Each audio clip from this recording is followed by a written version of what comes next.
네, 본격적인 3한3이 계절이 예고가 되고 있습니다. 아마도 작년 기억들 떠올려 보신다면 고생 많이 하셨던 생각들 하고 계실 것 같은데요. 주식시장에서도 벌써부터 이 미세먼지 테마들의 꿈틀거림이 나타나고 있습니다. 아무래도 정부의 정책 방향에 따라서 종목들의 움직임도 앞으로 더 강해지지 않을까 예상이 되는데요. 오늘 이 부분에 조금 더 포커스 맞춰서 얘기 나눠보도록 하겠습니다. 네, 안종주 대통령 직속 정책기획위 지속가능분과위원장과 함께 얘기 나눠보겠습니다. 네, 위원장님 안녕하세요. 네, 안녕하세요. 네, 일단 정부의 예산 편성이 올해 어떻게 예정이 되어 있는지 내년까지 해서 좀 궁금하실 것 같아요. 네. 지금 미세먼지는 모든 국민의 관심사고 공공의 적이 되어 있죠. 그래서 지난 봄에 3월 달에 일주일이나 지속되는 엄청난 미세먼지에 시달린 후 정부가 예산을 지금 계속 대폭 늘리고 있습니다. 올해도 벌써 이제 1조 한 800억 정도가 올해 예산이었는데 내년에 이제 지금 국회에서 예산 심사를 하고 있습니다만은 약 한 2조 3천억 원 정도 이렇게 됩니다. 이런 예산들이 이제 노후 경유차 이런 것들을 조기 폐차하는데 이제 상당히 이제 또 30만 대를 내년에 폐차하려고 하고 있고 그다음에 이제 우리 이 친환경차인 전기차나 수소차 이 기반 시설 만드는데 이게 한 1조 원 정도 이렇게 투자를 하려고 하고 있습니다. 네, 예산 편성이 많이 늘어났네요, 위원장님. 그렇습니다. 네, 그렇다면은 어떤 정부 정책 측면에서 여러 가지 강화된 부분들이 있을 것 같은데 어떤 쪽으로 이 예산들이 좀 쓰이게 될까요?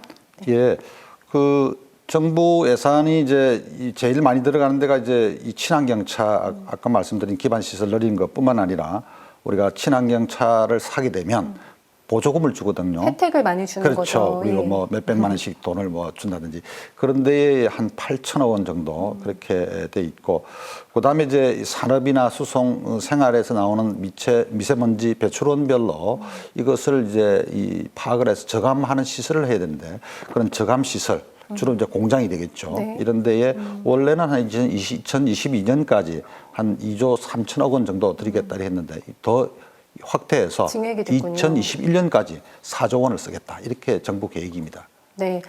정부에서도 미세먼지를 저감시키기 위해서 굉장히 많은 노력들을 하고 있는 걸로 알고 있는데 사실 또 이제 체감하는 국민들 입장에서는 좀 부족하다라는 생각들도 사실 많이 하고 있고 볼메스들도 나오고 있는데 위원장님께서 보시기에 어떤 정책상의 좀 보완이 필요한 부분들도 분명히 있을 것 같아요. 어떤 점일까요? 네, 그렇습니다. 우리가 이 1990년대부터 미세먼지나 초미세먼지가 많이 줄어왔습니다. 그러다가 최근 한 4, 5년 전부터 이게 거의 정체 상태입니다. 그래서 이제 국민들의 건강에 대한 생명에 대한 관심은 더 높아지기 때문에 여러 가지 불만들이 이제 폭발하고 있죠. 그래서 결국은 더 강화된 정책을 최근 한 몇 년 전부터 펼쳐왔습니다. 그러나 그것까지는 모자란다 이런 의견들이 많기 때문에 올해 처음으로 미세먼지 시즌제라는 것을 도입했습니다. 시즌제요? 예, 이게 이제 설명을 드리면 바람이 불기 전에 먼저 풀이 눕는 시기이죠. 또 우리가 병에 걸리지 않기 위해서 백신을 맞아두는 거 아니겠습니까? 네. 그러니까 미세먼지라 이게 고농도가 되는 것은 갑자기 하루 만에 이루어지는 것이 아니라 대개 3, 4일 전 또 더 하면 한 일주일 전에 예측을 할 수 있습니다. 그래서 예측이 되는 그런 시기가 되면 미리 예를 들어서 강제로 우리 자동차 EV제를 실시한다든지 또 석탄 화력발전소의 발전을 미리 중단을 한다든지 이것이 이제 처음으로 올해 도입하는 개념이고요. 그리고 이제 환경부가 10월 달에 현재 입법 실내공기질관리법 시행령 시행규칙을 입법 예고했는데 우리가 기존에는 이제 지하철이라든지 버스에서 기준 관리하는 기준 농도가 있습니다. 그 미세먼지 PM10이라고 이야기하는데 지하철의 경우는 200 마이크로그램 퍼 입방미터고요.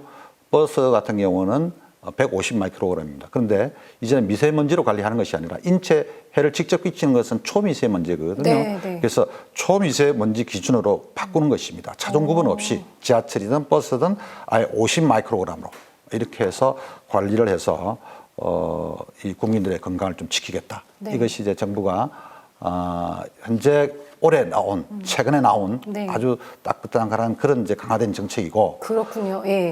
이 밖에도 이제 전문가들은 뭐 몇 가지를 더 요구를 하고 있습니다.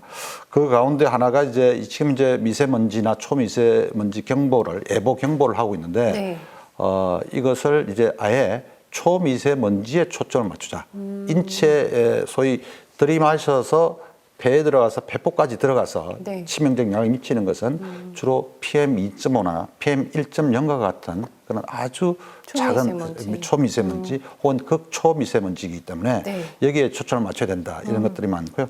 그다음에 이제 우리가 이 정책을 제대로 펴려고 그러면 효과적인 돈을 들인 만큼 제대로 이제 미세먼지를 줄이기 위해서는 어떤 배출을 해서 어떤 미세먼지, 초미세먼지를 초미세먼지 가운데서도 어떤 성분의 미세먼지가 나오느냐를 파악하는 것이 중요합니다. 그런데 이제 거기에 대한 것이 많이 우리가 부족하기 때문에 네네. 큰 대기업 공장이나 이런 것들은 자동 측정을 한다든지 돼 있습니다만은 소규모 공장이라든지 뭐 대형 음식점이라든지 이런 것들은 잘 안 돼 있기 때문에 뭐 앞으로 이런 곳에다 예산을 많이 좀 투입해야 된다 이런 이야기를 하고 있습니다. 그러네요. 원인을 일단 정확하게 파악하는 데 있어서도 많은 예산이 투입될 것이고 당장 이제 국민들의 건강 문제가 심각하기 때문에 시즌제가 들어가네요. 올해부터. 그렇습니다. 이 부분이 가장 저희가 체크 가능한 달라진 부분이 되지 않을까 싶습니다. 정부의 어떤 정책 방향에 있어서도 탈원전을 계속해서 강조하긴 했습니다만 이게 어떤 시간 문제 금전적인 부분, 속도의 문제 여러 가지 많은 좀 논란들이 있는 것 같거든요. 네, 위원장님께서 보시는 정부의 탈원전 정책에 대한 견해가 어떠실까도 궁금해요. 예, 국민들도 아마 문재인 정부의 탈원전, 에너지 전환 이것을 이제 주요한 정책으로 각인하고 계신데요. 100대 과제 중에 한 과제로 되어 있습니다. 네. 우리나라는 이제 석유도 한 방울 나지 않기 때문에 우리가 1960년대부터 본격적으로 원전들을 짓기 시작을 했죠. 그래서 원전이 우리의 어떤 그 삶을 윤택하고 전기를 많이 공급하는데 1등 공신 노릇을 했습니다. 그렇죠. 네. 미세먼지도 내지도 않고 CO2 우리 기후 변화 문제를 일으키는 그런 것도 내지 않는 그런 우리가 에너지원인 것은 사실입니다. 그러나 우리가 우리 체르노빌 사건 그리고 일본에서 후쿠시마 원전도 결코 안전하지 않다 이런 것이 전 세계적으로 확산이 되고 있죠. 물론 우리나라는 그런 큰 사고는 없었습니다. 그래서 우리가 어릴 때 몇십 년 전부터 국가 차원에서 원전은 우리나라 원전은 안전하다. 그리고 원전은 저렴하고 깨끗하다. 이렇게 각인이 돼 있습니다. 그러나 사실은 그것이 많이 좀 사실을 숨긴 부분도 많이 있습니다. 가장 큰 문제가 되는 것이 원전 폐기물입니다. 지금 이제 일본 후쿠시마도 이번에 큰 태풍이 와서 오염된 방사성 물질들이 휩쓸려 가서 문제가 되고 있지 않습니까?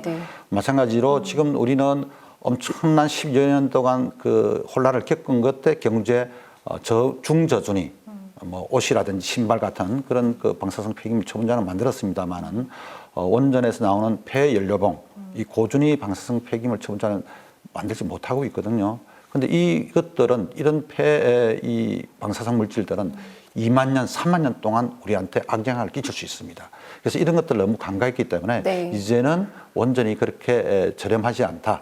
또 만약에 큰 사고가 나면 인간의 힘으로서 기술 능력으로서는 우리가 제어를 할 수 없다.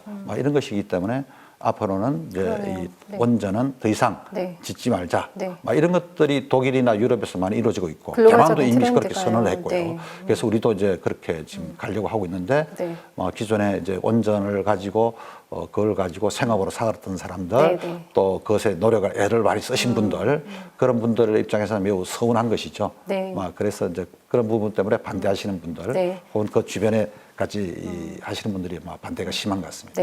결국에는 중장기적인 방향에 있어서는 탈원전이 맞다라는 위원장님의 의견이셨고 그렇습니다. 거기에 근거를 여러 가지 붙여주셨는데 아마 많은 분들이 공감을 하고 계실 것 같아요. 다만 그럼 당장 탈원전에 대안이 있나? 이제 이 부분에 대해서는 각계에서의 많은 의견들이 나오고 있는데 그 부분이 해결이 돼야 되지 않습니까? 그렇죠. 이제 원전은 우리가 수송 수단이나 연료 수단으로 쓰지는 않고 전기를 만드는 이제 그렇지 않습니까? 그래서 전기는 이제 계속해서 생산을 우리가 계속 많이 사용하고 있기 때문에 그래서 이제 나온 것이 그 에너지 전환의 이 재생 에너지 다시 쓸 수 있는 영원히 태양광 에너지가 대표적이죠. 풍력도 항상 바람은 늘 부니까 우리가 공짜로 쓰는 것이죠. 태양도 우리가 공짜로 쓰고 있는 것이거든요. 그래서 태양광 발전이나 풍력 발전을 통해서 우리 소위 원전이나 석탄 발전을 대체하자 이런 것입니다. 그건 전 세계적인 그 현상이고요. 그래서 우리나라가 오히려 그 부분에 관해서는 매우 후진국입니다. 그렇습니다. 지금 이제 우리의 경제 성장은 개발도상국을 넘어서서 이번 농업 분야도 이제 개발도상국 지위를 이제 우리가 포기를 하는 것인데 사실상 선진국에 들어섰거든요. 그러면 이런 그 에너지 우리 부분도 네. 뭐 선진국이 되어야 된다 생각하고 있습니다. 네, 정부 정책 방향을 저희도 함께 따라가면서 미세먼지 걱정들 아마 많이 하고 계실 거거든요. 올해 또 가을, 겨울 돌아오게 되면서 정부 정책에 또 빠른 효과가 나타나기를 저희도 기대해 보면서요. 또 위원장님의 많은 역할도 함께 기대해 보도록 하겠습니다. 오늘 말씀 잘 들었습니다. 네, 고맙습니다. 네, 정부 정책은 점차 강화가 되고 있습니다. 심각한 사회적인 문제로 대두가 되면서 미세먼지 관련해서 얼마나 효과적인 대책을 내놓게 될지 많은 분들 아마 관심을 가지고 계실 것 같습니다. 전반적인 어떤 방향의 틀 자체는 잡힌 것 같고요. 이게 실질적으로 얼마나 효과가 있을지를 조금 지켜보면서 이 부분과 관련해서는 좀 추이를 확인해 볼 필요가 있을 것 같네요. 네, 안종주 위원장과 함께 오늘 얘기 나눠봤습니다.